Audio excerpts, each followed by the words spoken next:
Part 4లో health కోసం మాట్లాడాలనుకుంటున్నా. Health కోసం ఏంటంటే, ఫస్ట్ మనం ఇండియా నుంచి ఇక్కడికొస్తాం కదా! ఇక్కడికొచ్చినప్పుడు మన వెదర్ వేరేలా ఉంటది. ఇక్కడికొచ్చేసి వేరేలా ఉంటది.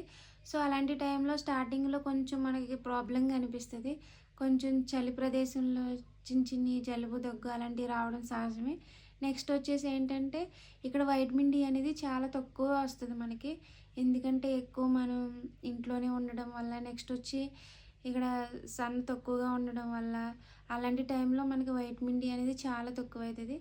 సో, ఏమన్నా హెల్త్ ఇష్యూస్ ఉన్నా, ఏమున్నా హెల్త్ పరంగా జాగ్రత్తలు తీసుకోండి. నెక్స్ట్ వచ్చేసి చిన్న పిల్లలుంటే చిన్న పిల్లల కోసం కూడా మనం చాలా జాగ్రత్తలు తీసుకోవాలి. వాళ్ళకైతే అస్సలు వైటమిన్ డి ఉండదు.